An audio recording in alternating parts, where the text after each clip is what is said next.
Realm Strider. Prologue. What makes slaves from men, and gods from men, is mind. Master the mind, and life, nations, and all realms become your rightful throne. Excerpt from the Treatise on the Frailty of Flesh by King Sion of Amal. Oris was never alone. Treading the silty lake floor, the illuminating beams of the watching moons assured him of this fact. There was more than one power speaking through the smoke screen of the world. He only hoped he had heard correctly. One thing he did know. Water breathing was more taxing than he remembered. Between the mental strain of prolonged concentration and keeping his body calm while engulfed by dark leagues of water, it was all he could do to keep walking deeper. Each flickering moonbeam he passed through breathed new strength into his tired limbs. It had been a long day's journey to the elder city of Del Enark, and was now becoming a long night since he began his sub-nautical walk. He had to remind himself that, if what he had learned was true, weary legs and an unsettled mind would be a small cost to save the realms from a millennium of madness. A cold eddy snaked along Oris's cheek, where the old red scar disappeared behind his eye patch. He knew he looked older than he was in reality. The concerns and demands of his station had left their mark, weathering the natural sanguine features of his pale face, and adorning his tightly pulled black hair with a single silver streak.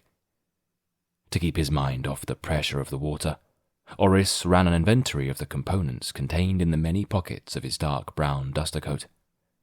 Gold filings, brick dust, a few copper pieces, that nasty tobacco Elatai gave me, a bit of charcoal from last night's fire, and a lump of silver pumice in my mouth, Oris thought, with an inward check.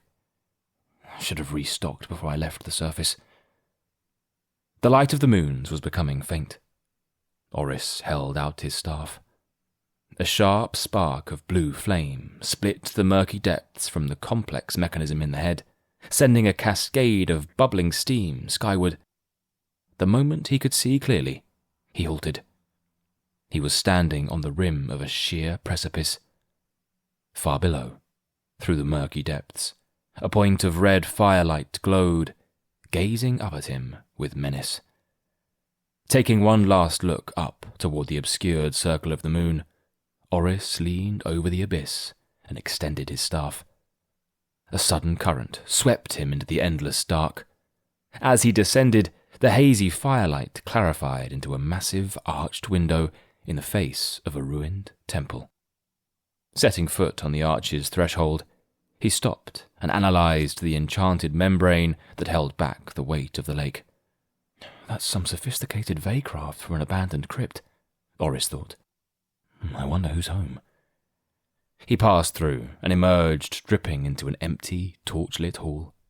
The vaulted ceiling stretched so high it disappeared into shadow, from which descended long, rich tapestries draping over algae-streaked pillars and stonework. He stood and listened. The crackle of torches was the only sound, but something told him he was watched. His gaze fixed on a recess in the wall shrouded by a decayed tapestry. Watching it carefully, he plucked a loose stone. It had come from one of the large bricks that composed the floors and walls. Let's have a little fun, Oris smiled, placing the rock inside the oval-shaped cavity in the midpoint of his staff. With a resonant clack, he struck the butt of the staff on the floor. Instantly, the stone inside flashed and crackled, resonating with a brick in the wall behind the tapestry. He jerked the staff back. The thump of a loose brick tumbling out of the wall was followed by a yelp. A willowy girl in woven leaf garments tumbled out into the hall. "Hey, this is no time for games, Oris!" The girl rubbed her sore rear. "Says the elf playing hide-and-seek," Oris smiled. "I'm glad you found the courage to join me after all, Nakari." If Oris was late autumn, Nakari was the bloom of spring. The girl's wild appearance complemented her sprightly demeanour. Tangled red hair contrasted with the vibrant green scales of leaves that made up her short tunic, adorned by a vine belt arrayed with a collection of flower petals, seeds, and berries. An elf of Nakari's variety was a novelty in this corner of the world. Oris moved along the hall, Nakari following alongside. He lifted his hand to his mouth and spat a small porous stone into his palm. "Silver pumice. That's a fancy water-breathing trick." Nakari arched an eyebrow. "Where'd you get a rare thing like that?" "I may not be able to slip to another realm like you, but it is not forbidden to collect what comes through." Oris tucked the stone into his pocket. "Knowing where to obtain artifacts from other realms is a privilege of my station. Speaking of which, what have you brought for tonight?" "Oh, you know me, old man." Nakari gave a wily smile as she began to rifle through the botanical array around her belt. "Let's see. Some seeds from a dragonfly apple, some glade berries, rose petals, and thorn darts."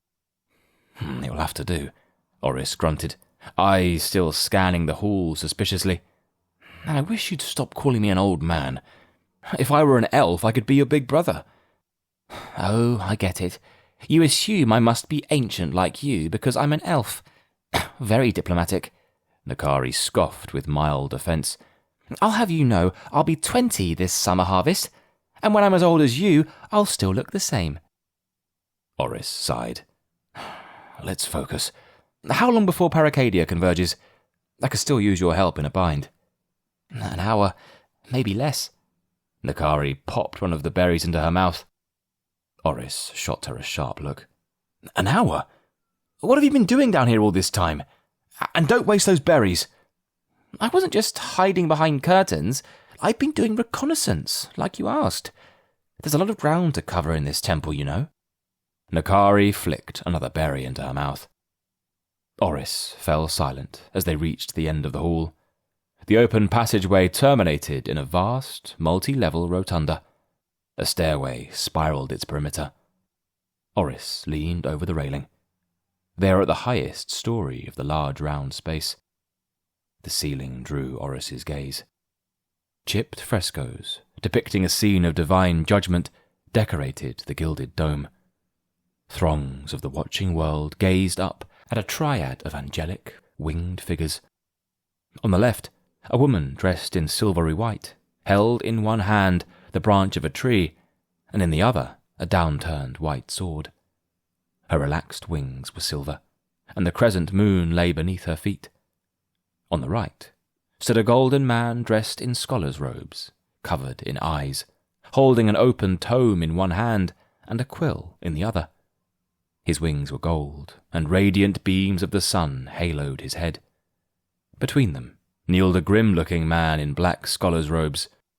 The dark scholar was shackled, his emerald-green wings bound with cords.